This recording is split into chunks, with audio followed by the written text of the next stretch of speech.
With Assistive Touch, you can use your Apple Watch by performing hand gestures instead of touching the screen. This video covers how to turn on Assistive Touch and how to use gestures and quick actions to get things done. You'll need an Apple Watch Series 4 or later with the latest version of watchOS. You can turn on Assistive Touch in the accessibility settings on your Apple Watch or on your iPhone with the latest version of iOS. In the Apple Watch app, select Accessibility, and then select Assistive Touch.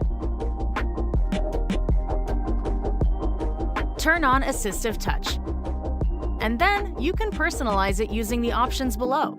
You can increase the contrast, customize the menu, and more. Select hand gestures to see what each one does, and customize them if you'd like. Here's what they do by default.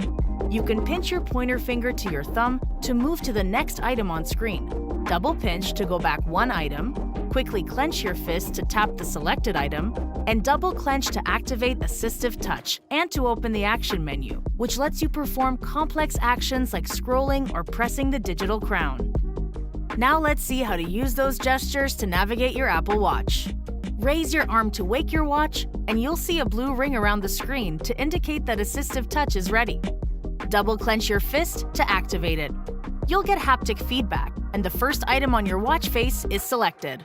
Let's open Notification Center using the Action menu. Double clench to open the Action menu, and then you can pinch to move forward and double pinch to move back.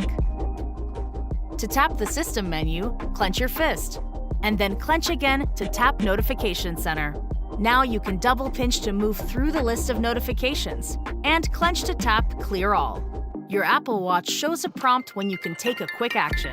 To answer a call or stop a timer, just double pinch your fingers. I'm in the park. Come meet me. And that's how to use Assistive Touch on Apple Watch.